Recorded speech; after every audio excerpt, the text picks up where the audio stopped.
அணியாகும். அருளணி பொருளணி இதுல எது பெஸ்ட் அதுன்றத வந்து ஒரு பட்டிமன்றமா நம்ம கொண்டு போறோம். சரிங்களா? இதை வந்து நம்ம துவக்கிக்கிறது வந்து நம்ம தலைவர் வந்து சாமிஜி ஐயா துவக்கி வைப்பாரு. இதை நடுவராக வந்து பண்றது வந்து நம்ம வாக்கு சுடர் கலைபாபா கலைப்பிரியர் ஐயா வந்து தலைமை எடுத்து பண்றாரு. நம்ம இதுல வந்து 6 பேர் ஆண்களும் 6 பேர் பெண்களும் இருந்து நம்ம அந்த பட்டிமன்றத்தை போஸ்ட் இது பண்றாங்க, ஒருங்கிணைத்து பண்றாங்க. இப்போ இந்த வரைக்கும் இது புதுசா ஒரு பட்டிமன்றம் வந்து புது வரைக்கும் நம்ம பண்ணதில்லை. இப்போ புதுசா பண்ணதுனால இப்போ அதுக்கு முன்னாடி ஒரு முன்னேற்றமா எப்படி பேசணும் என்ன பேசணுன்றதுக்காக ஐயாவோட மூலியமா வந்து ஒரு ட்ரைனிங் மாரி நடத்துறதுக்காக இந்த மீட்டிங் வச்சுக்கோம். திருப்பி இன்னொரு நாள் இன்னொரு மீட்டிங் வைப்போம். நம்ம பட்டிமன்றம் நடக்கிறதுக்கு முன்னாடி இன்னொரு மீட்டிங் வச்சுக்குவோம். இப்போ எப்படி பேசணும் என்ன பேசணும் உங்களுக்கு தெரிஞ்சுக்குங்க. மற்றது ஏதாவது இருந்தால் நம்ம குரூப்ல வந்து ஷேர் பண்ணுவோம். சரிங்களா? ஐயா நீங்க பேசுங்க ஐயா. கரெக்டா? வணக்கம் ஐயா, பேசுங்க. எல்லாருக்கும் வணக்கம். வணக்கம். ஜோதிட நண்பர்களுக்கு அனைவருக்கும் என் அன்பான வணக்கங்கள். பட்டிமன்றம் அப்படிங்கிறது வந்து நீங்கள்லாம் பார்த்துருப்பீங்க. பட்டிமன்றத்தினுடைய நீதி அப்படின்னா என்ன அப்படின்னா, நடுவர் இருப்பார். அந்த பட்டிமன்றத்தில் பங்கு கொள்கிறவங்க அணிகள் 2 அணி இருக்கும். அந்த 2 அணியில் வந்து ஒரு அணி சொல்கிற விஷயத்தை இன்னொரு அணி மறுக்கும். நாங்கள் தான் பெரிய ஆள் அப்படின்னு சொல்கிறது தான் அந்த பட்டிமன்றத்தினுடைய விஷயம். 1ஆம் பாவம் இருக்குன்னா 1ஆம் பாவம் நாங்கள் சிறந்ததுன்னு சொல்லுவாங்க. அடுத்த 2ஆம் பாவத்தில் வர்றவங்க வந்து நாங்கள் தான் சிறந்தவங்க அப்படின்னு அவங்க வாதாடணும். இப்போ இது வந்து அந்த ஒவ்வொரு பாவத்திற்கு இருக்கக்கூடிய கருத்துக்களை, காரகத்துவத்தை, இயல்புகளை, தன்மைகளை, அதை பற்றியான நம்ம இதில் பேச போகிறோம். அப்போ ஒவ்வொரு பாவம் எந்த அளவுக்கு அது முக்கியத்துவமாக இருக்குது அப்படிங்கிறத பற்றி நீங்கள் ஒவ்வொரு அணியும் பேசணும்னா சிறப்பாக இருக்கும். ஒவ்வொரு நபரும் அப்போ பேசும்போது இப்போ வந்து ஒவ்வொருத்தருக்கும் நம்ம எவ்வளோ நேரம் கொடுக்க போகிறோம்னா 1/4 மணி நேரம் தான் எடுத்துக்கிறணும். அதுக்குள்ளே உங்களுடைய கருத்துக்களை சொல்லணும். 1/4 மணி நேரத்துக்குள்ளே ஒரு கருத்து சொல்லிவிட்டு அதுக்கடுத்து போனால்தான் நம்ம கொடுக்கக்கூடிய டைம் வந்து 12 பேர் பேசணும். அதுக்கு இடையில் வந்து சில கருத்துக்களை சொல்லிடணும். இப்படி வர்றது சாமியை தொடங்கி வச்சு ஒரு 1/2 மணி நேரம் பேசிட்டு தொடங்கி வச்சுருவாங்க. அதுக்கடுத்து நடுவர் கொஞ்சோன்னு சொல்லிவிட்டு அதை தொடங்கி வச்சுருவோம். அதனால்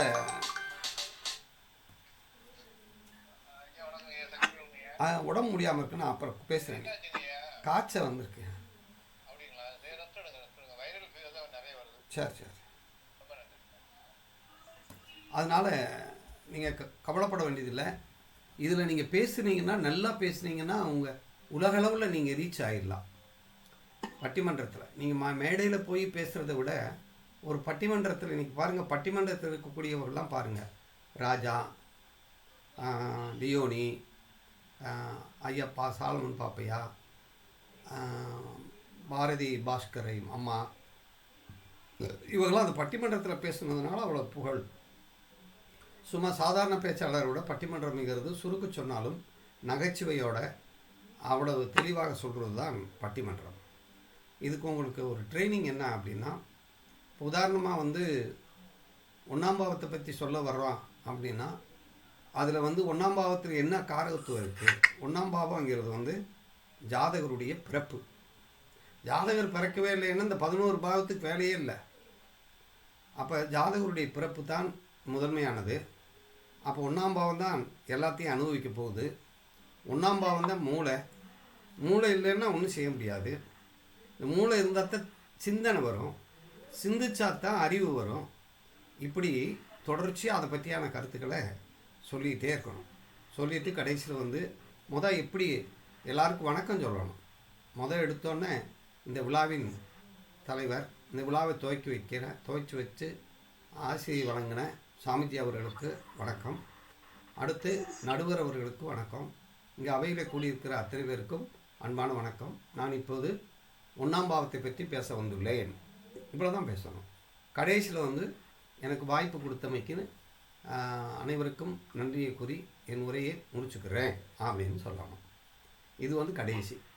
இப்போ இதில் வந்து ஒவ்வொருத்தரும் அவர்களுடைய திறமைக்கு தகுந்தாப்புல அந்த கருத்துக்களை காரகத்துவத்தை எடுத்து வைக்கலாம்.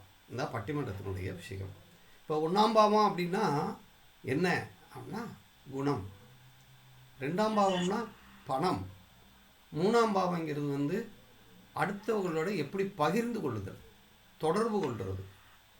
4ஆம் பாவங்கிறது வந்து நம்முடைய ஆதாரம், நம்முடைய அரவணைப்பு, நம்முடைய சொத்து. 5ஆம் பாவங்கிறது நம்முடைய நுட்பமான அறிவு. 6ஆம் பாவங்கிறது வந்து உழைப்பு. 7ஆம் பாவம் வந்து சமுதாயத்தோட இணக்கம். 8ஆம் பாவங்கிறது நம்முடைய அந்தரங்க விஷயங்கள். 9ஆம் பாவங்கிறது நம்முடைய தெய்வீகம், நம் பாரம்பரியம் அல்லது நம்முடைய ஆராய்ச்சி மனப்பான்மை. அடுத்து 10ஆம் பாவங்கிறது நம்முடைய மரியாதை, நம்முடைய கௌரவம். 11ஆம் பாவங்கிறது வந்து நம்ம எதை அடைய போகிறோமோ நாம் அடையக்கூடிய ஆசைகள், ஆசைகள் நிறைவேறுறது. அதுக்கு மகிழ்ச்சின்னு சொல்லலாம், சந்தோஷம்னு சொல்லலாம். 12ஆம் பாவங்கிறது நமக்கு கிடைக்கக்கூடிய நிம்மதி, தூக்கத்தினால நிம்மதி. அதில் கிடைக்கக்கூடிய எல்லா பாருங்கள், ஒரு பயணம் செஞ்சால் நிம்மதி. அடுத்து வந்து பெட்டு கம்ஃபோர்ட், அதனால நிம்மதி. இப்படி 12 பாவங்களையும் நம்ம தெளிவாக சொல்லி ஒரு பேர் வாங்கணும் அப்படிங்கிறது தான். இதில் உங்களுக்கு காரகத்துவத்தை எடுக்க முடியலன்னா உடனே எனக்கு காண்டாக்ட் பண்ணிடுங்க, உங்களுக்கு நாங்கள் அது விளக்கம் எடுத்து சொல்லுவோம். சரியா? அம்மா, இதில் யாராவது ஒருத்தர் வந்து இதுவரை ஏதாவது ப்ரிப்பேர் பண்ணி வச்சுருக்கீங்களா ஐயா? இல்ல இல்ல இல்ல, யாருமே இல்லை. சரி சரி. வேறு யார் ஆண்கள் அணியில்?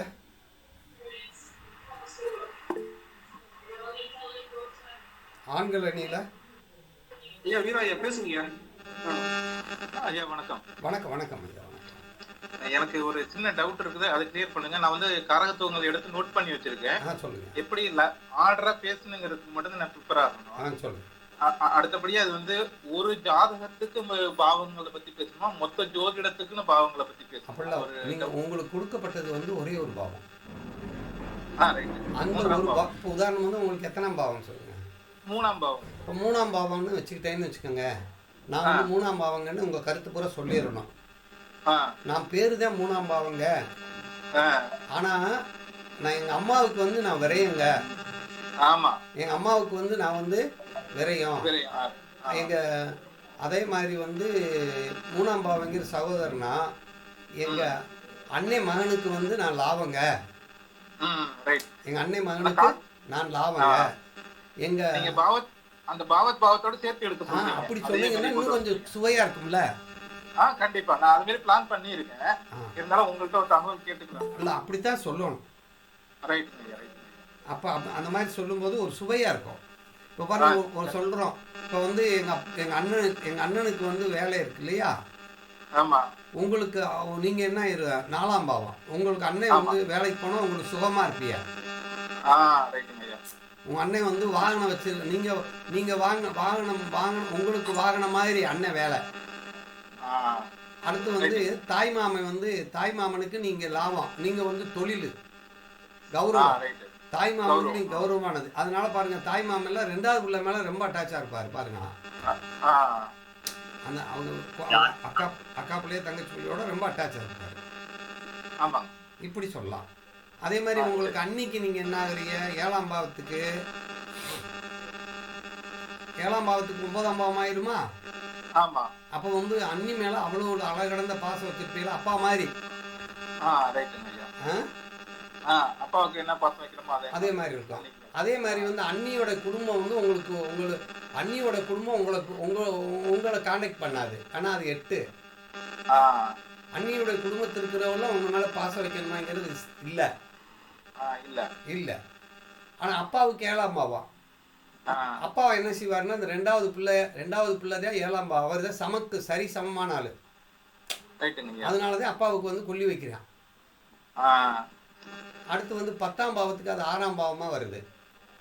எங்க அண்ணன் வேலை பார்த்தாருன்னு வச்சுக்கோங்களேன், உங்களுக்கு அது எத்தனாம் பாவம் ஆகுது? 8ஆம் பாவம் ஆயிரும். அண்ணனுக்கு வேலை உங்களுக்கு எத்தனாம் பாவம் ஆயிரும்?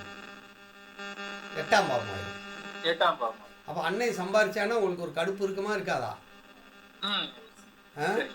அவனுக்கு மட்டும் வேலை வாங்கி கொடுத்துட்டா, எங்க அப்பா நல்லா செஞ்சுட்டாரு, எனக்கு ஒண்ணுமே செய்யலையம்மா அப்படின்னு சொல்லுவியா? இப்படி சொல்லலாம்ல? சொல்லலாம் கண்டிப்பா. இந்த மாதிரி நமக்கு பேசணும். சரிங்க ஐயா, இப்போ தயாராகிக்கலாம். இப்போ சொல்லுங்க பாப்பா. கண்டிப்பா நீங்க சொல்ற ஐடியாவே நான் ரெடி பண்ணிக்கிறேன் ஐயா. ரைட், அது மாதிரி சொல்லலாம். வேறு யாராவது?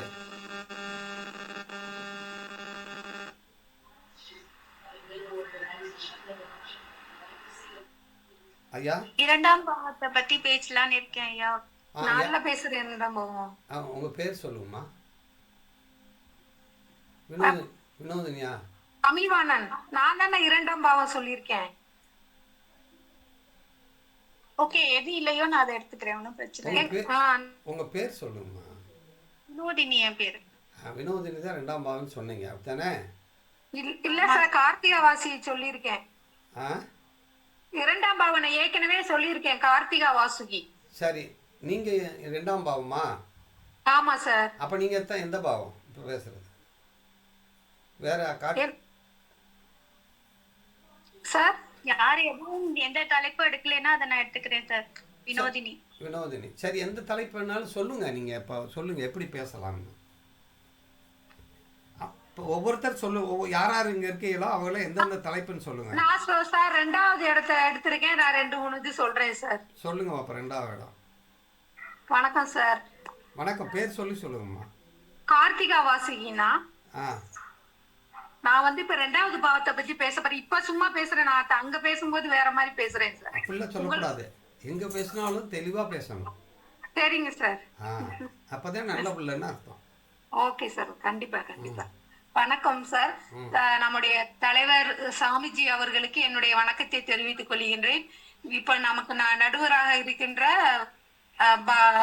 வாக்கு சித்தர் ஐயா அவர்களுக்கு என்னுடைய வணக்கத்தை தெரிவித்துக் கொள்கின்றேன். இங்கு வந்துள்ள அனைத்து ஜோதிடர்களுக்கும் என்னுடைய வணக்கத்தை தெரிவித்துக் கொள்கின்றேன். இப்பொழுது நான் வந்து பேசுற தலைப்பு வந்து இரண்டாம் பாவம். அந்த இரண்டாம் பாவம் வந்து பல், சொல், சுவை மூன்றையும் குறிக்கக்கூடியது. இந்த பாவகத்தில் நான் தான் பெரியவன், என்னை விட பெரிய ஆள் இல்லை என்று நான் கௌரவமாக சொல்லுவேன். நான் ஒரு நிரந்தரமானவன். தனம், வாக்கு, குடும்பம் இதில் நான் இல்லாமல் கிடையாது. பணம் பந்தியிலே, குணம் குப்பையிலேன்னு ஒரு பழமொழி சொல்லுவாங்க. பணம் தாங்க முக்கியம். நம்ம வந்து ஒரு இறந்தாங்கன்னா அதை எடுத்து செய்யறதுக்கு பணம் ரொம்ப முக்கியம். அது இல்லைன்னா ஒண்ணுமே செய்ய முடியாது. இப்ப இந்த இரண்டாம் பாகம் வந்து அவ்வளவுதான் சார், கொஞ்சம் எடுத்திருக்கேன். Very good, very good, very good, very good, very good. இப்ப இந்த ரெண்டாம் பாவத்தை சொல்லும்போது ரெண்டாம் பாவத்துல என்னென்ன காரகத்துவம் இருக்கோ அதை முதல் சொல்லுங்க. அதை சொல்லிட்டு நீங்க அதுல முக்கியமா எல்லாத்தையும் சொல்லணும். அதுக்கு அடுத்ததே என்ன செய்யணும்னா, இப்ப ரெண்டாம் பாவங்கிறது வந்து ஒரு குடும்பத்துக்கு புதுசா ஒருத்தர் என்ட்ராகிறான்னா ரெண்டாம் பாவம். புதிய உறுப்பினர் வருகை ரெண்டாம் பாவம். குடும்பம்னு அர்த்தம். ரெண்டாம் பாவங்கிறது தான் பண வரவு, நம்ம கையில் இருக்கிற பணம் அப்படின்னு நம்ம சொல்லணும். சரியா? குறள் ஒன்று சொல்லிடலாம்ல சார், அருள் செல்வம் இல்லாதவர்களுக்கு அவ்வுலகம் இல்லை, பொருள் செல்வம் இல்லாதவர்களுக்கு இவ்வுலகம் இல்லை. ஆமா, பொருள் இல்லாதவர்களுக்கு அந்த குறளை சொல்லலாம்ல சார். எஸ் எஸ் எஸ் சொல்லலாம். Very good. இதே மாதிரி நீங்க எடுத்து உங்களுக்கு நிறைய ப்ரிப்பேர் பண்றேன் சார். இது கொஞ்சம் தான், நீங்க தனியா என்கிட்ட கேளுங்க, இன்னும் என்ன வேணுமோ. சரிங்க சார், சரிங்க சார். இப்போ ரெண்டாம் பாவம் தான் நம்ம குடும்பத்தில் உள்ள பேங்கு, வங்கி. நம்ம குடும்பத்தில் இருக்க வங்கியே ரெண்டாம் பாவம் தான். நம்மகிட்ட இருக்க கையிருப்பு தான் பேங்கு. அப்போ இது வந்து ரெண்டாம் பாவம் கெட்டு போச்சுன்னு வச்சுக்கோங்க, குடும்பமே இல்லைன்னா என்ன பேச்சே கிடையாது. இல்லை, குடும்பம் இல்லைன்னா மனிதனே கிடையாது. குடும்பம் இல்லைன்னா அவங்க சன்னியாச வாழ்க்கை போக வேண்டியதானே அப்படின்னு சொல்லணும். சரி, அடுத்து சொல்லுங்க. தமிழ்வாணன் அவங்க மல்லிகா போன் அடிச்சுட்டே இருக்காங்க, லிங்க் உள்ள வர முடியலையா? மல்லிகாவுக்கு இந்த லிங்க் அனுப்பி விடுங்க, நம்ம இருக்கிற லிங்கை ஃபார்வர்ட் பண்ணி விடுங்க.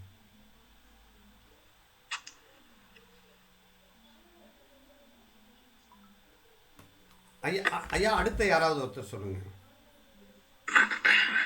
ஐயா மனோகரன் ஐயா. மனோகரன் ஐயா பேசுங்க. வணக்கங்க ஐயா. ம். இந்த பட்டிமன்றத்தினுடைய நடுவர் பொறுப்பேற்றிருக்கக்கூடிய ஜோதிட பேராசான் ஜெய் பாபா கலைப்பிரியன் அவர்களுக்கு என்னுடைய முதற்கண் வணக்கத்தை தெரிவித்துக் கொண்டு, இந்த ஒருவருடைய ஜாதகத்தில் ஒரு மனிதன் அடையக்கூடிய ஆசைகளை நிவர்த்தி பண்ண சொல்லக்கூடிய பாவகம் அருள் அணியில் இருக்கக்கூடிய ஒற்றைப்படை ராசியான 11ஆம் பாவகத்தை பற்றி நான் இங்கு பேச வந்திருக்கிறேன் ஐயா. ஒரு மனிதன் பிறக்கும் பொழுது அவனுடைய ஆசைகள் பல்வேறு இருந்தாலும் அந்த ஆசைகளை நிறைவேற்றப்படுமா என்று அறிந்து சொல்லக்கூடிய பாவகம் 11ஆம் பாவகம் ஐயா. எந்த ஒரு பாவகமாக இருந்தாலும் கூட 11ஆம் பாவகத்தோடு தொடர்பு கொண்டால் மட்டுமே அவன் அந்த ஆசைகளை அடைய முடியும் என்பதை இங்கு நான் சுட்டிக்காட்ட விரும்புகிறேன் ஐயா. ஒரு மனிதனுக்கு திருமணம் ஆகுமா என்று ஒரு கேள்விக்குறியோடு ஜாதகம் பார்க்க வருவார்களேயானால் அவருக்கு 2, 7, 11 ஆகிய பாவகங்கள் இணைந்தால் மட்டுமே திருமணத்தை அவர் அனுபவிக்க முடியும் ஐயா. அதே போல ஒருவர் வீடு கட்ட முடியுமா என்று ஒரு கேள்வி எழுமையானால் அந்த 4ஆம் பாவகமானது 11ஆம் பாவகத்தோடு தொடர்பு கொண்டால் மட்டுமே அவர் அந்த வீடு கட்டக்கூடிய ஆசையை அடைய முடியும் ஐயா. அதே போல அவர் வெளிநாடு செல்வாரா என்று பார்க்கின்ற பொழுது 9ஆம் பாவகம் 11ஆம் பாவகத்தோடு தொடர்பு கொண்டால் மட்டுமே அவர் வெளிநாட்டுக்கு ஆராய்ச்சி படிப்புக்காக செல்ல வேண்டிய ஒரு சூழல் ஏற்படும் என்பதை சுட்டி காட்டக்கூடிய ஒரு இடமாகவே இந்த இடம் இருக்கிறது ஐயா. எது எப்படி இருந்தாலும் ஒரு மனிதனுடைய கர்மாவிற்கு தகுந்தபடி அவனுடைய ஆசைகளை அனுபவிக்கக்கூடிய சுட்டி காட்டக்கூடிய இடமாக 11ஆம் இடம் விளங்குகின்றது என்று இந்த இடத்தில் நான் ஆணித்தரமாக விளக்கம் கூற இருக்கிறேன் ஐயா. 11ஆம் பாவத்தை பொறுத்தவரை அவர் டாடா பிர்லா ரேஞ்சுக்கு இல்லை என்றாலும் கூட தன்னுடைய கர்ம வினைக்கு பயனாக அவனுக்கு கிடைக்கக்கூடிய சந்தோஷங்களை மிகவும் நிம்மதியாக அடைவானா என்று சொல்லக்கூடிய இடம் 11ஆம் பாவகம் ஐயா. இந்த 11ஆம் பாவகம் சுட்டி காட்டக்கூடிய அமைப்புகளை பற்றி பார்ப்போமேயானால் ஒரு மனிதன் அரசியலில் மந்திரி பதவியை பெறுவானா என்று சுட்டி காட்டுவதற்கும் தன்னுடைய மருமகனை சுட்டி காட்டக்கூடிய பாவகமாக இந்த 11ஆம் பாவகம் திகழ்கின்றது ஐயா. இப்படி நான் எடுத்துட்டு இருக்கேங்க ஐயா பாவகங்களை பத்தி. இது இன்னும் மேல நீங்க ஏதாவது சொன்னீங்கன்னா இன்னொரு பாயிண்ட் மட்டும் சொல்றேன். இந்த 11ஆம் பாவத்துக்கு எந்த பாவத்துக்கு 8ஆம் பாவமா வருதுன்னு பாருங்க. 4ஆம் பாவத்துக்கு 11ஆம் பாவம் 8ஆ? 8 அம்மாவோட ஆயுள்.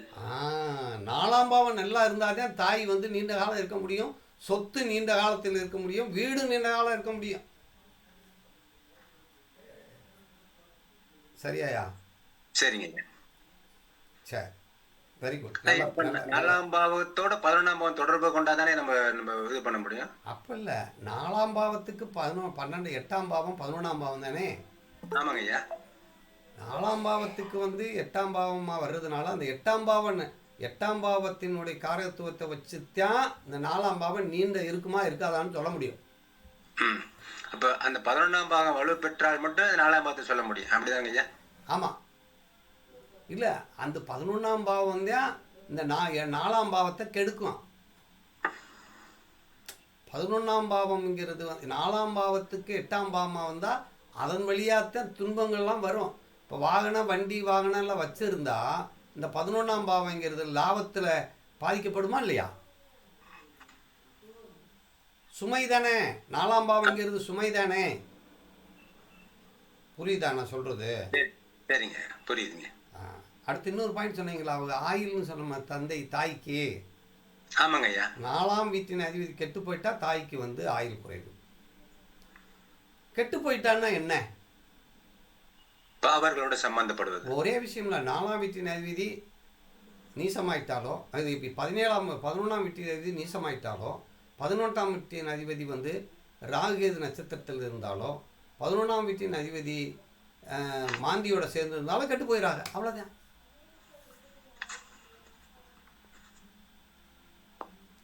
Very good. சிறப்பு சிறப்பு சிறப்பு. அடுத்து வேற யாரு?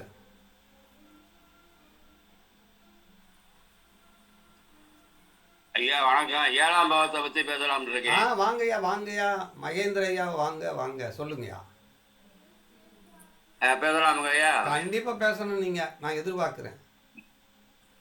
இந்த சீர்மிகு திருச்சியிலே சிறப்பாக இந்த பட்டிமன்றம் நடத்தி கொண்டிருக்கக்கூடிய இந்த பட்டிமன்றத்துக்கு தலைமை பொறுப்பேற்று கொடுக்க இருக்கக்கூடிய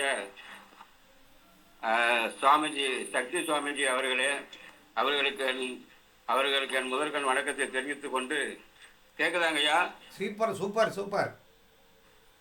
இல்லை, இப்போ ஒரு நிமிஷம் பாருங்க ஐயா, ஒரு நிமிஷம் பாருங்க. உங்களை நான் எப்படி கூப்பிடுறேனோ அதுக்கடுத்து நீங்கள் பேசுங்க. நான் எப்படி பட்டிமன்றத்துக்கு இருக்குமோ அது மாதிரி கூப்பிடுறேன் நான். இப்போ இருந்து ஆரம்பிப்போம் ஐயா. ஒரு நிமிஷம் பொறுங்க. விளங்கக்கூடிய இங்கு நடுவராக அமர்ந்திருக்கக்கூடிய நடுவர் அவர்களே, அவர்களை வணங்கி, இங்கே எதிரணியில் பேச அமர்ந்திருக்கக்கூடிய நண்பர்கள் அனைவர்களுக்கும் என் முதற்கண் வணக்கத்தை தெரிவித்துக் கொண்டு, எனக்கு எதிரே அமர்ந்திருக்கக்கூடிய சோதிட சொந்தங்கள் அனைவருக்கும் எனது பணிவான வணக்கங்களை தெரிவித்துக் கொண்டு, இந்த யூடியூப்பின் வாயிலாக கேட்டுக்கொண்டிருக்கக்கூடிய தமிழகம் முழுவதும் உள்ள தமிழ் சொந்தங்கள் அனைவருக்கும், வெளிநாட்டில் இந்த யூடியூப்பை கேட்டுக்கொண்டிருக்கக்கூடிய நமது சொந்தங்கள் அனைவருக்கும் எனது பணிவான வணக்கங்களை தெரிவித்துக் கொண்டு எனது சிற்றுரையை துவக்கலாம் என்று இருக்கிறேன். சரியாங்க ஐயா? முதல் தலைப்பு. போதும் ஐயா. சொல்லுங்க, அடுத்து சொல்லுங்க, உங்க கருத்தை சொல்லுங்க. எனக்கு கொடுத்திருக்கக்கூடிய பாவகம் என்னவென்றால் 7ஆம் பாவகம். 7ஆம் பாவகத்தில் வையகமே உலகமே அடங்கி இருக்கிறது என்று நான் கருதுகிறேன். 7ஆம் பாவகம் என்று ஒன்று இல்லை என்றால் ஒரு இனவிருத்தி இல்லை. 7ஆம் பாவத்துக்கு நிறைய சொல்லலாம். கலஸ்தர ஸ்தானம் என்று சொல்லலாம். கலஸ்தர ஸ்தானம் என்று 7ஆம் பாவத்தை சொல்வதை காட்டிலும் அதுவும் உண்மைதான். அதற்கு ஏகப்பட்ட அதாவது அர்த்தங்கள் இருக்கிறது. 7ஆம் பாவகம் என்றால் சமசப்தமம். லக்கணத்திலிருந்து 7ஆம் பாவகம் சமசப்தம பார்வை நடைபெற்றுக் கொண்டு பார்க்கக்கூடிய அமைப்பு. அந்த 7ஆம் பாவகத்தில் 7ஆம் பாவக அதிபதி அதில் அமர்ந்திருக்கக்கூடியவர் அசுபராக இருந்தால் அவர் லக்கணத்தை பார்ப்பார். அவர் லக்கணத்தை பார்க்கும் பொழுது லக்கணம் சற்று பலம் பெறவில்லை என்றால், வீக்காக இருந்துச்சு என்றால் ரொம்ப கஷ்டங்களை கொடுக்கக்கூடிய ஒரு அமைப்பு கிடைக்கும். இந்த 7ஆம் பாவம் மனைவியை குறிக்கக்கூடியது. ஒருவருக்கு மனைவி எப்படி அமையும் என்பதை இந்த 7ஆம் பாவகம்தான், அவர் நல்லவரா இல்லை நல்ல சிந்தனை உள்ளவரா கெட்டவரா என்று எல்லாம் தீர்மானிக்கக்கூடிய இடம் இந்த 7ஆம் பாவகம். மற்றபடி இந்த தொழில் அதில் அடங்கியிருக்கிறது. தொழில் என்றால் 10ஆம் பாவகம். இந்த 10ஆம் பாவகத்துக்கு 10ஆம் பாவகம் 7ஆம் பாவகம். அப்படி என்று பார்க்கும் பொழுது ஒருவர் தொழில் எப்படி சிறப்பாக நடத்துகிறார், இந்த 7ஆம் பாவகத்தில் எப்படி சிறப்பாக தொழில் நடந்து கொண்டிருக்கிறது என்பதை குறிக்கக்கூடியதுதான் அந்த 7ஆம் பாவகம். இந்த 7ஆம் பாவகத்திலே சில கிரகங்கள், அதாவது அசுப கிரகங்கள் அமர்ந்து விட்டால் ரொம்ப 7ஆம் பாவம் பாதிக்கப்படும். அந்த ஜாதகர் ரொம்ப பாதிப்புக்கு உள்ளாவார் என்பதை நான் தெரிவித்துக் கொள்கிறேன். 7ஆம் பாவகம் என்பது அந்த 7ஆம் பாவகத்தில் அதாவது நண்பர்கள், கூட்டாளிகள், உறவினர்கள், அதாவது புதுசாக தொடர்புக்கு வரக்கூடிய அமைப்புகள் எல்லாம் இந்த 7ஆம் பாவகத்தில் தான் அடங்கியிருக்கிறது. இந்த 7ஆம் பாவகம் சிறப்பாக இருந்தால் எல்லாம் நன்மையாக இருக்கும். இந்த 7ஆம் பாவகத்தில் அசுப கிரகங்கள் இருந்து சமசப்தம பார்வையாக லக்கணத்தை பார்க்கும் பொழுது பற்பல இடையூறுகள் வரும். அதை நாம் தான் சமாளித்துக் கொள்ள வேண்டும். பொதுவாக இந்த 7ஆம் பாவகம் என்பது, அந்த 7ஆம் பாவகம் ஒரு நல்ல ஒரு சிறப்பான ஒரு அதாவது சுபர்களுடைய வீடுகளாக இருந்தால் அல்லது சுபர் பார்வை இருந்தால் 7ஆம் பாவகம் ஓரளவு நம்ம சமாளிக்கலாம். 7ஆம் பாவகத்திலிருந்து நம்ம சற்று நம்மை காப்பாற்றிக் கொள்ளலாம். இதே நேரம் அசுப கிரகங்கள் இருந்து அந்த 7ஆம் பாவகத்தில் லக்கணத்தை பார்க்கும் பொழுது பல இடையூறுகளை நாம் சந்திக்கக்கூடிய சூழ்நிலை உருவாகும். மற்றும் இந்த 7ஆம் பாவகத்தில் சூரியன் இருந்தால், அந்த 7ஆம் பாவகத்தில் சூரியன் இருந்து லக்னத்தை பார்க்கும் பொழுது அந்த ஜாதகர் ஒரு சிறப்பான வாழ்க்கை அமைவதற்கு ரொம்ப கஷ்டப்பட வேண்டும். சிறப்பான வாழ்க்கை என்பது இருக்காது. சுருக்கமாக சொல்ல போனார், இந்த 7ஆம் பாவகத்தில் சந்திரன் இருந்தால், வளர்பிறை சந்திரனாக இருந்தால் சிறப்பாக இருக்கும். அதாவது 15 நாள் நன்றாகவும் 15 நாள் சுமாராகவும் வாழ்க்கை ஓடிக்கொண்டிருக்கும் சந்திரன் இருந்தால். செவ்வாய் இருந்தால் இந்த 7ஆம் பாவகத்தில் அவ்வளவு சிறப்பாக இருக்காது. கணவன் மனைவி இருவருக்கும் கருத்து வேறுபாடுகள் உருவாகும். பல தீமைகளை உருவாக்கக்கூடிய கிரகம்தான் இந்த செவ்வாய். ஒரு 7ஆம் பாவகத்தில் செவ்வாய் இருந்து லக்கணத்தை பார்க்கும் பொழுது மிக கடுமையான விளைவுகளை சந்திக்க நேரிடும். கணவன் மனைவிக்குள் ஒற்றுமை அவ்வளவு இருக்காது. கருத்து வேறுபாடுகள் வரும். தனித்த புதன் இருந்தால் நன்றாக இருக்கும். அறிவு சிறப்பாக இருக்கும். இந்த அறிவினால் எவ்வளவு இடையூறுகள் வந்தாலும் இந்த 7ஆம் பாவகத்தில் புதனால் நாம் காப்பாற்றக்கூடிய ஒரு சூழ்நிலை உருவாகும். அதே நேரம் குரு இருந்தால் நன்றாக இருக்கும். குரு 7ஆம் பாவகத்தில் இருந்து சப்தம பார்வையாக லக்னத்தை பார்க்கும் பொழுது ஓரளவு சிறப்பாக இருக்கும். சுக்கிரன் இருக்கும் பொழுது 7ஆம் பாவகத்தில் சுக்கிரன் இருக்கும் பொழுது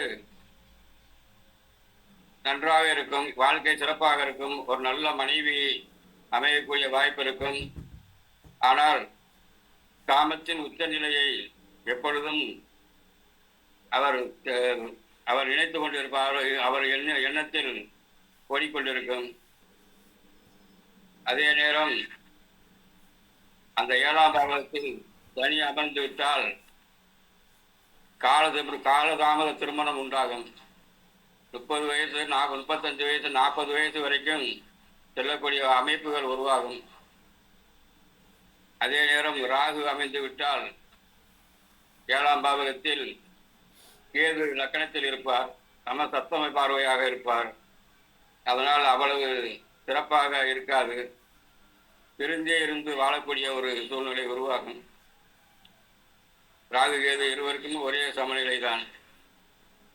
மற்றும் இந்த 7ஆம் இடம் என்பது நாம் செய்யும் தொழில், அதாவது கூட்டு தொழிலாக இருந்தால் நம்மிடம் சேருவது அந்த நம்ம பார்ட்னர் எப்படி இருப்பார், அவர் நல்ல நிலையில் இருப்பாரா, நன்றாக நமக்கு ஒத்துழைப்பாரா என்பதை எல்லாமே இந்த 7ஆம் பாவகம் தான் தீர்மானிக்கிறது.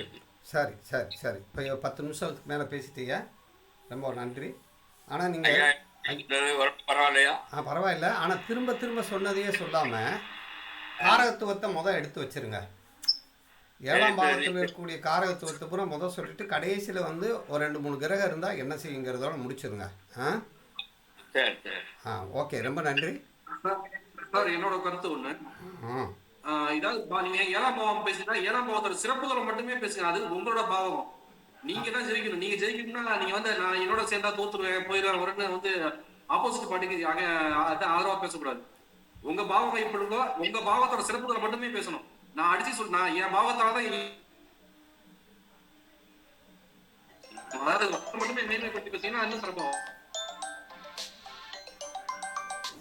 எல்லா பாவமும் உள்ள வரல. நீங்க சரிங்களா? நீங்க பாருங்க, அது பட்டிமன்றம்னு ஒரு குரூப் இருக்கும் பாருங்க. இல்லை அனுப்புறேன்.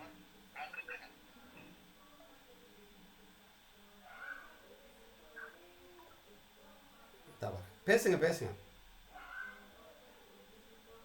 ஐயா. ஹலோ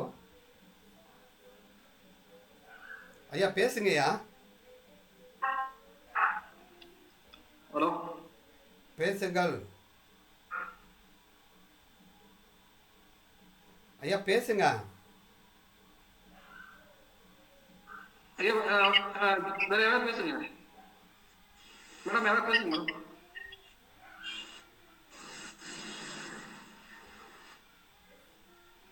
ஹலோ மல்லிகா மல்லிகா பேசுறீங்களா? நீங்க 12ஆம் பாவம் தான், நான் பேசுங்க.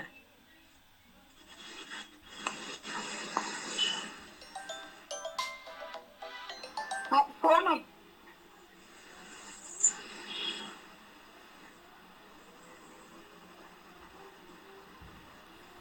சரி, யார் மல்லியாம்மா ஐயா மல்லிகா பேச வணக்கம். ஆ, பேசு. ஐயா ஆ, இப்போ பாருங்க, மல்லியாம்மாவை நான் கூப்பிட போகிறேன். எப்படி கூப்பிட்றேன்னு பாருங்க. இப்போ சாலமன் பாப்பையா வந்து மல்லியம்மாவை கூப்பிட்டா எப்படி கூப்பிடுவாருன்னு பாருங்க.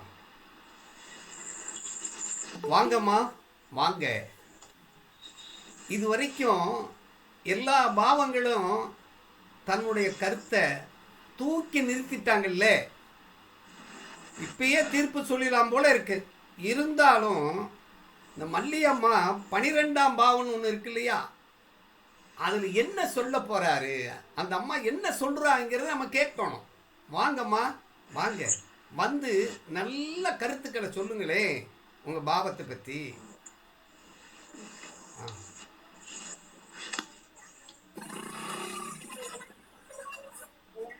அனைவருக்கும் வணக்கம்.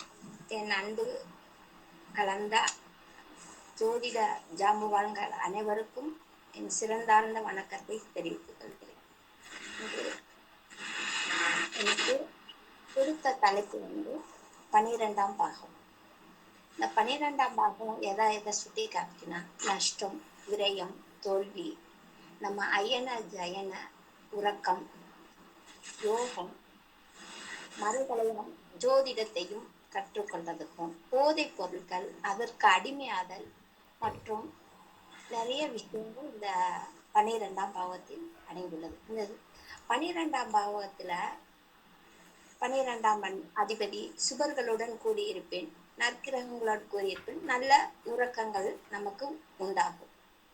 அதே போல 12இல் நல்ல கிரகங்கள், சுப கிரகங்கள் இல்லாம அசுப கிரகங்கள் இருந்து அதன் தொடர்பு பெற்றாலும் நமக்கு சயனத்தில் உறக்கத்தை கம்மி பண்ணும், தூக்கம் இல்லாத ஒரு பலனை கொடுக்கும். அடுத்து இந்த 12ஆங்கிற இது வந்து வெளிநாட்டு பயணம், அயல்நாட்டு பயணத்தை பிடிக்கக்கூடியது 12ஆம் பாவம்.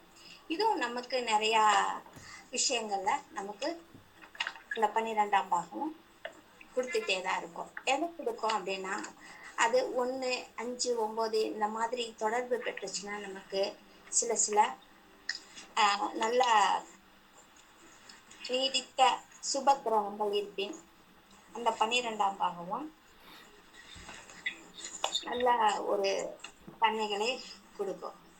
12இல் வீட்டில் நின்ற கிரகம் அதனோட நஷ்டத்தை நமக்கு கொடுக்கறதுக்கு வாய்ப்பு இருக்கு. 12ஆம் வீட்டு அதிபதியின் லக்கணத்தோடு தொடர்பு பெறின் அது வந்து நமக்கு சுப காரியத்தை கொடுக்கும். நல்ல சுபர்களுடன் இருந்தால் சுப செலவுகளையும், அசுபர்களோடு இருந்தால் சுப செலவுகள் இல்லாம விரை செலவுகளை கொடுக்கும்.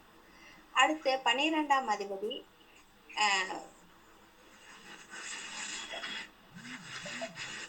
அதாவது நில ராசிகள்ல நீர் ராசிகளில் இருந்தா கடல் பயணம், அந்த பயணத்தை கொடுக்கும். அதே போல உபய ராசிகள் வந்து தொடர்பு பெற்றுச்சுன்னா 12ஆம் அதிபதியுடன் அவங்க என்ன செய்வாங்கன்னா அடிக்கடி பயணத்தை மேற்கொண்டுகிட்டே இருப்பாங்க. நெடுந்தூர பயணத்தை இந்த 12ஆம் பாகம் தான் குறிக்கும். 12ஆம் பாகம் இறப்பிற்கு பின் என்ன நடக்கும் என்பதை சுட்டி காட்டும். இந்த 12ஆம் பாகம் 12ஆம் பாவத்தோட வீடு மனைக்கு இந்த 12ஆம் பாகமும் ஒரு ஆதிபத்திய நிலைமையில், நல்ல நிலைமையில் தான் நமக்கு நல்ல வீடு, சுப யோகத்தை கொடுக்கும். 12ஆம் அந்த 12ஆம் வீட்டின் வலிமைக்கு ஏற்றதா நம்மளோட சுற்றுச்சூழல்கள் அமையும். சுற்றுப்புற சூழல்கள் அமைகிறதுக்கும் நம்மளோட 12ஆம் வீடே காரணமா இருக்கும். 12ஆம் வீடு தான் அவங்க நல்ல சுபர்களோட கூடியிருக்கிற போது நல்ல உறக்கத்தையும், மன மகிழ்ச்சியும், கேளிக்கைகளையும், சுபர்களோட கூடியிருந்தா சுப நிகழ்ச்சிகளுக்கான செலவுகளை தான் கொடுப்பாங்க. இது அசுபர்களோட கூடியிருந்தாங்கன்னா அந்த 12ஆம் அதிபதி அசுப கிரகங்களோட தொடர்பு பெற்றாலும் நமக்கு விரய செலவுகள் தான் கொடுப்பாங்க. இது மாதிரி நிறைய சொல்லிட்டு போலாம். அதே போல மறைகலை யோகங்களை கொடுக்கக்கூடியதும் இந்த 12ஆம் பாகம் தான். எப்படின்னா 1, 5, 9 இந்த திரிகோண அதிபதிகள் வலிமையோடு நம்ம 12ல் இருந்தா நமக்கு அவங்க வந்து வலிமை பெற்ற இவ்வளவு விஷயம் ஆழ்ந்த சிந்தனைகளையும் அதை எள்ளும் அளவுக்கு எவ்வளவுதான் பெரிய நாணத்தை கொடுக்கக்கூடியவர் இந்த 12ஆம் அதிபதி. உதாரணத்துக்கு சிம்ம லக்கணத்துக்கு 12ல் குரு உச்சம் கடகத்துல வேற 12ல் சுபகம் நின்றா மறைகலைகளை எளிதில் கற்கும் திறனை நமக்கு கொடுப்பாங்க. அதாவது ஒரு பாவர் நிக்காம 12ஆம் பாவத்துல சுபர்கள் இருந்தா எளிமையா மறைக்கலைகளை கற்பிக்கக்கூடிய தன்மையை கொடுப்பாங்க. 12ல் பலம் பெற்ற திரிகோணத்து தொடர்பு பெற்று 12ல் அசுபர்கள் உச்சமானாலும் அடுத்து 12ல் கேது நின்றாலும் மறுபறிவு இல்லைன்னு ஒரு சாஸ்திரம் தான் சொல்லுது. அதுக்கு ஏத்த மாதிரி நம்ம நடந்துக்கிட்டா கண்டிப்பா அந்த மறுபிறவி கிடையாது அப்படின்ற ஒரு சாஸ்திரத்துல நம்மள மாதிரி பெரிய ஜாம்புவாங்கள் கூறியிருக்கு, சாஸ்திரம் கூறியிருக்காங்க. அடுத்து இது மாதிரி ஒரு சில தொடர்புகளோட எந்தெந்த லக்கணத்தோட எந்தெந்த பாவத்தோட இந்த 12ஆம் அதிபதி நீண்டா அத என்னென்ன கிடைக்குன்ற ஒரு சில செய்திகளையும் நான் உங்களுக்கு சொல்றேன். 1ல நின்றானா நற்கோள்களோட நின்றாலோ உச்சமானாலோ அவங்க வந்து நல்ல செலவுகளை செய்வாங்க. அதே போல 2ஆம் வீட்டுல 2ஆம் பாவத்துல ஒருத்தர் போய் இந்த 12ஆம் அதிபதி அவங்க ஆட்சியோ உச்சமோ பெற்றிருந்தாங்கன்னா அந்த படுக்கை வசதியோட கூடிய ஆடம்பர வாழ்க்கையை உறக்கத்தையும் இதையும் நம்மள அனுபவிக்கணும். 12க்குரியவர் 5, 9, 12 இருந்தால் அவங்க வந்து மேன்மையான துணிமணிகள் ஆடை அலங்காரங்களை பெறதுக்கு உதவும். இப்படி ஒரு 6, 8ல வந்து அவங்க வந்து இருந்தா நமக்கு நல்ல விஷயங்களை அவங்க தரமாட்டாங்க. அந்த 12ஆம் அதிபதி சுபர்களோட தான் எப்பயும் கூடி இருக்கணும். ஐயா very good very good very good very good. 10 நிமிஷம் ஆயிட்டுங்களா ஐயா? ஆயிடுச்சு. சரிங்க, இன்னும் நல்லா ப்ரிப்பேர் பண்ணிட்டு இதை விட இன்னும் நல்லா ப்ரிப்பேர் பண்ணி நானே சொல்றதுக்கு 12ஆம் வீட்டின் அதிபதி எந்த இடத்துல இருக்கோ அந்த இடத்துல ஒரு செலவு இருக்கும். ஆமாங்க. லக்கணத்துல இருந்தா அவனுக்கு மட்டும் சுயமா செலவழிப்பாரு. 2ல இருந்தா குடும்பத்துக்கு செய்வாரு. 3ல இருந்தா சகோதரனுக்கு செய்வாரு. 4 இருந்தா அம்மாவுக்கு செய்வாரு. 5ல இருந்தா குழந்தை செய்வாரு. அப்படி சொல்லணும். ரைட். தேங்க்யூ. சரி, அடுத்து ஐயா பேர் வந்துட்டாரா? பன்னீர் ஐயா வந்துட்டாங்களா? வந்துட்டாங்க சார். சரி ஐயா பன்னீர் ஐயா. ஐயா ஒரு நிமிஷம். ஐயா இந்த பேசிட்டு இருக்க 10 நிமிஷம் ஆனதுக்கப்புறம் ஒரு மணி அடிக்கிறதுக்கு ஏதாவது வாய்ப்பு பண்ணலாமா? அது வாங்கணும். 10 நிமிஷத்துக்கு ஒரு மணி, முடிகிறப்ப 15 நிமிஷத்துக்கு முடிஞ்சிச்சுன்னு சொல்லிட்டு ஒரு மணி. ஆமா, மணி அல்லது விசிலாவது வச்சுக்கணும். விசில் வேணாங்க, சும்மா தட்டுறது மாரி ஏதாவது ஒரு இண்டிமேஷன் கொடுக்குற மாதிரி ஏதாவது ஒன்று வச்சுக்கோம். இந்த கோயில்ல அடிப்பாங்கல்ல மணி, கோயில்ல அடிப்பாங்க இல்லையா? ஆமா ஆமா, அது கூட அப்படி டைம் அடிச்சிடலாம்ல. சரி சரி ஓகே. ஐயா பண்ணிடுறேன். பேசாதவங்க எல்லாம் மியூட் போட்டுக்குங்க. ஐயா பண்ணிடுறேன். வணக்கம் ஐயா, வாங்க. அன்மியூட் பண்ணி பேசுங்க.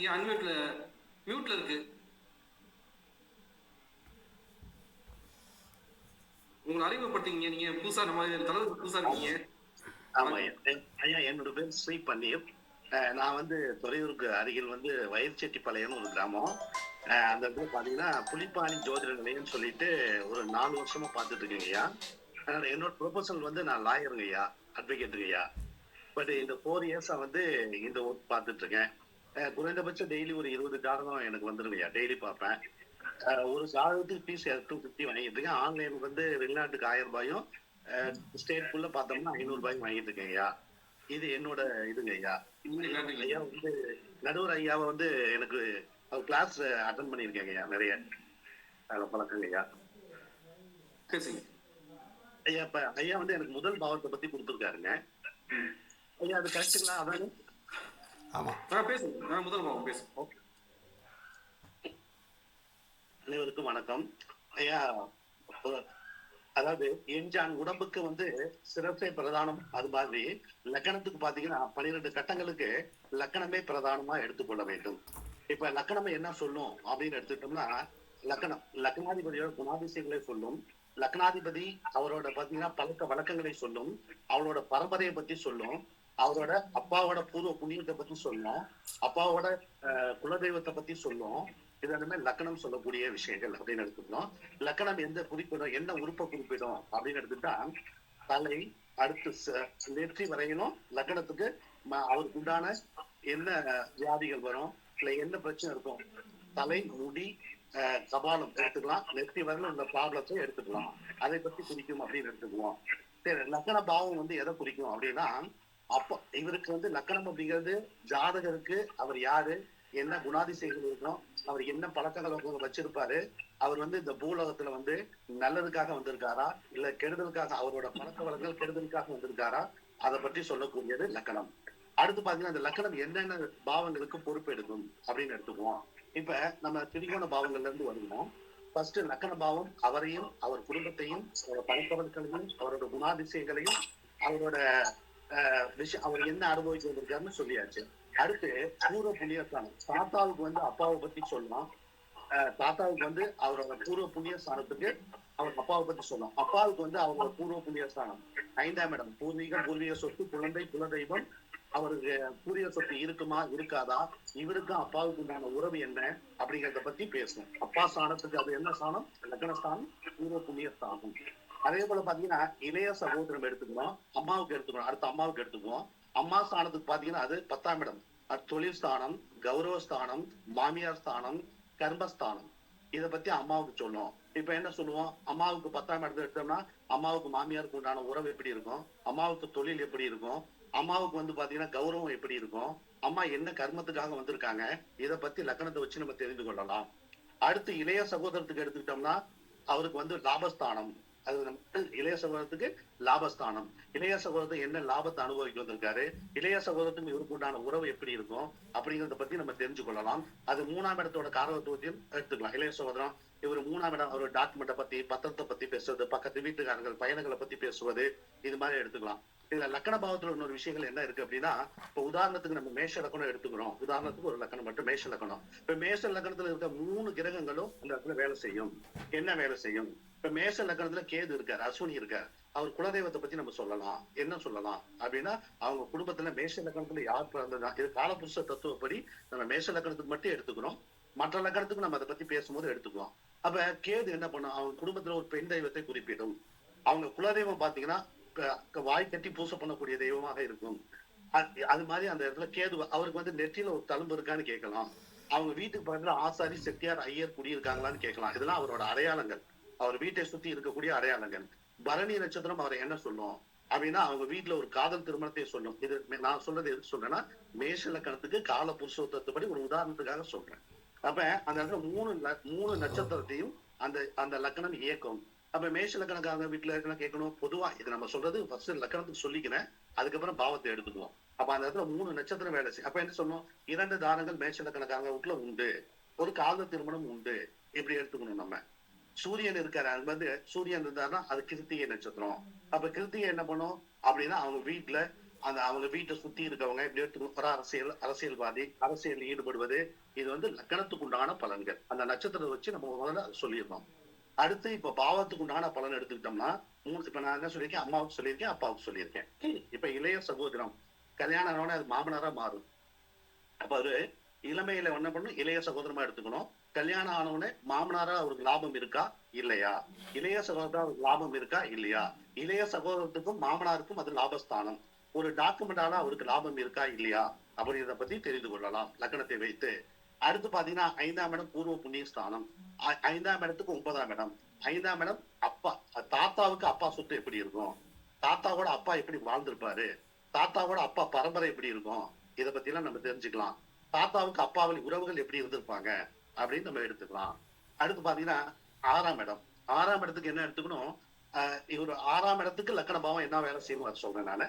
ஏன்னா லக்கண பாவத்துக்கு ஒவ்வொரு பாவத்துக்கு எப்படி இருக்குன்னு சொல்றேன். அம்மாவுக்கு இளைய சகோதரம் அப்படின்னு எடுத்துக்கணும். அது தாய் மாமனா இருந்தாலும் சரி, 5ஆம் பாவம் ஒரு சில இதுல தாய் மாமனையும் குறிப்பிடுறாங்க. இருந்தாலும் நம்ம எப்படி கரெக்டா எடுத்துக்கிறோம்னா, அப்ப 4ஆம் இடத்துக்கு 3ஆம் இடம் அப்படின்னு சொன்னா அம்மாவுக்கு மாமனார் ஸ்தானத்துக்கு ஆயுள் ஸ்தானம், அம்மாவுக்கு இளைய சகோதரத்துக்கு ஆயுள் ஸ்தானம், அட்டமஸ்தானம் அப்படின்னு நம்ம எடுத்துக்குவோம். இப்ப அம்மாவுக்கு பேர்ல ஒரு சொத்து வாங்கினா அதுல டாக்குமெண்ட் பிரச்சனை இருக்குமா இருக்கா? 3ஆம் இடம் டாக்குமெண்ட், அது போய் 8ஆம் இடம் வேலை செய்வோம். அப்ப லக்னத பாவத்தை வச்சு அந்த பலன் நம்ம கொடுக்க முடியும் அப்படின்னு எடுத்துக்குவோம். அடுத்து 7ஆம் பாவத்துக்கு கணவன் ஸ்தானம், அப்ப லக்னஸ்தானம், அப்ப லக்னாதிபதி இவரு, 7 மனைவி, இவங்க 2 பேத்துக்கு உண்டான உறவுகள் எப்படி இருக்கும் அப்படிங்கிறத பத்தி, நண்பரும் கூட்டாளி எப்படி இருப்பாங்க, இவருக்கு பொதுஜன தொடர்பு எப்படிகள் இருக்கும் அப்படின்னு சொல்லி எடுத்துக்குவது 7ஆம் பாவம். அப்ப 7ஆம் பாவத்துக்கு லக்ன பாவத்தை 10 நிமிஷம் பேசிட்டீங்க, இன்னும் 5 நிமிஷத்தோட கருத்துக்களை சொல்லுங்க மொத்தம். டக்குனு முடிச்சுக்கிட்டேங்கய்யா. அப்ப டக்குனு முடிச்சிடும். அப்ப 4 பாயிண்ட் கொடுத்துருவோம். அப்ப 8ஆம் பாவத்துக்கு 6ஆம் பாவம், அம்மாவோட தாத்தா பாட்டியை பத்தி சொல்லக்கூடியது. அம்மாவோட பூர்வீக சொத்துக்கு இது 6ஆம் பாவமா வேலை செய்யறாங்க.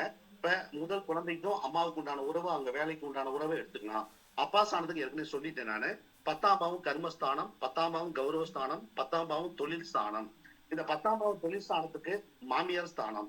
அப்ப மாமியார் ஸ்தானத்துக்கு இது வந்து 4ஆம் இடம் என்ன வேலை செய்யும் அப்படின்னா, வீடு, வண்டி, வாகனங்கள், அம்மா வழி உறவுகளை பத்தி சொல்லக்கூடிய ஸ்தானம். அப்ப 10ஆம் இடத்துக்கு 4ஆம் இடம் இதை நம்ம எடுத்துக்கலாம். இப்போ ஒரு தொழில் செய்யறாங்கன்னா 10ஆம் இடம் தொழில் ஸ்தானம், அவருக்கு 4ஆம் இடம் எந்த இடத்துல தொழில் செய்வாரு, அவருக்கு வந்து அந்த தொழில் செய்யற பக்கத்துல என்னென்ன இருக்கும் அப்படின்னு சொல்ல முடியும் நம்ம. அப்ப 4 லக்கணத்தை வச்சு 10ஆம் இடத்துக்கு தொழிலை வச்சும் தொழில் ஸ்தானத்துக்கு 4ஆம் இடம் சொல்லலாம். 11ஆம் இடம் மூத்த சகோதர ஸ்தானம், 11ஆம் இடம் முதல் குழந்தைக்கு கணவன் ஸ்தானம், அப்பாவுக்கு பார்த்தீங்கன்னா இளைய சகோதர ஸ்தானம், மாமனார் ஸ்தானம். இது என்ன சொல்லும் அப்படின்னா, இந்த பாயிண்ட்டுக்கு எல்லாமே அந்த 3ஆம் இடங்கிறது பாத்தீங்கன்னா அவங்களுக்கு இளைய சகோதர ஸ்தானம், அவங்களுக்கு மாமனார் ஸ்தானம், அவங்களுக்கு டாக்குமெண்ட், இந்த மாதிரி எடுத்துக்கலாம். அது எப்படி இருக்கு கிரகத்தை வச்சு நம்ம பலன் கொடுத்துக்கலாம். 12ஆம் இடங்கிறது அப்பாவோட அம்மாவை சொல்லக்கூடியது, இவருக்கு ஜாதகருக்கு விரயத்தை பத்தி சொல்லக்கூடியதான். இப்ப அப்பாவோட அம்மாவை எடுத்துக்கிட்டோம், அப்பாவோட சொத்தை எடுத்துக்கிட்டோம், அதுக்கு ரெண்டு கூடியவனா எடுத்துக்கணும். அப்ப அப்பாவோட அம்மாவுக்கு அது வந்து வருமானத்தை கொடுக்குமா, குடும்பம் எப்படி இருக்கும், படிப்பு எப்படி இருக்கும், இதை பத்தி சொல்லக்கூடியது அந்த 12ஆம் இடம். இது மாதிரி எடுத்துக்கலாங்க ஐயா. இல்ல விரிவா கொடுக்கலாம் போதுங்க ஐயா. Very good. சிறப்பு. பார்த்தீங்களா, இதே மாதிரி நம்ம வந்து பட்டிமன்றத்தை இன்னும் ஒரு நாள் வந்து இன்னும் கொஞ்சம் ப்ரிப்பேர் பண்ணிட்டு வாங்க. அடுத்து நம்ம 26ஆம் தேதி பட்டிமன்றம்னா அதுக்கு முன்னாடியே ஒரு நாள் வந்து நம்ம கூடுவோம், அதை பற்றி பேசலாம். சரியா? ரொம்ப மகிழ்ச்சி. இதில் ஏதாவது கேள்வி இருக்கா ஐயா? இது எத்தனை சுத்து போகுங்க நம்ம பட்டிமன்றம்? ஒரே சுத்து தான் பாருங்க. ஒரு ஆளுக்கு 1/4 மணி நேரம் வச்சா 12 பேருக்கு எத்தனை கால்? 12 காலா எவ்வளவு? 12 1/4 மணி நேரம் எவ்வளவு? 3 மணி நேரம் ஆயிருங்களா? 3 மணி நேரம் ஆயிருது. 3 மணி நேரம் பேசுறது. அதுக்கடுத்து தலைவர் ஐயா தொடக்கி வைப்பாரு. நம்ம மத்தியானம் 2 மணிக்கு முடிக்கணும். அவர் தொடக்கி வச்ச உடனே நம்ம பட்டிமன்றத்தை வந்து நடுவர் வந்து ஆரம்பித்து வைப்பார். ஒரு 2 நிமிஷத்தில் ஆரம்பித்து வச்சோடனே இது ஓடிட்டே இருக்கும். இது முடிக்கிறதுக்கு 5 மணி நேரம் வேணும். அதனால தான் இதை ஏற்பாடு பண்ணியிருக்கோம். சரி, ரொம்ப நன்றி. வாழ்க வளமுடன். நம்ம அடுத்து ஒரு நாள் சந்திக்கலாமா? இதை இப்போ நம்ம ரெக்கார்டு பண்ணியிருக்கேன், இதை நம்ம குரூப்பில் போட்டு விடுறேன். அந்த குரூப்பில் பார்த்துக்கிறீங்களா? சரிங்க சார். அடுத்து பேசும்போது நீங்க எல்லாருக்குமே ஒவ்வொரு பாவத்துக்கும் ஒரு டிப்ஸ் எப்படி ஏத்தி இறக்கணுங்கிறத சொல்லி கொடுங்க. சொல்லிடுறேன். அப்பதான் சுவாரஸ்யமா இருக்கும். ஒரு கதை, ஒரு சின்ன ஒரு ஜோக் மாதிரி சொல்லி அப்படி சொல்லலாம். ஆமா. ரைட். ஓகே சார் ஒரு நிமிஷம், நான் இந்த யார் என்னடா பாவம் பேசுறாங்கன்னு சொல்லிடுறேன். கேக்குதுண்ணா? கேக்குது, சொல்லுங்க. அருளோனியில 1ஆம் பாவம் புலிப்பாணி பன்னீர் ஐயா குறிச்சுக்கங்க நீங்க எல்லாரும். ஆமா.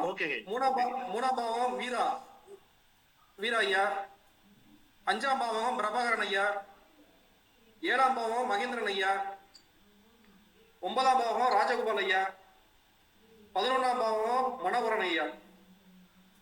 பொருளணியில 2ஆம் பாவம் வாசுகி மேடம், 4வது பாவம் மரகதமணி மேடம், 6வது பாவம் அமுதா மேடம், 8வது பாவம் மோகனா மேடம், 10வது பாவம் வினோதினி மேடம், 12வது பாவம் மல்லிகா மேடம். இதுல ஏதாவது கேள்விகள் இருந்தா திருப்பி நீங்க குரூப்ல போட்டு விடுங்க. இதெல்லாம் வரிசை எல்லாத்துக்கும் வந்துருச்சா?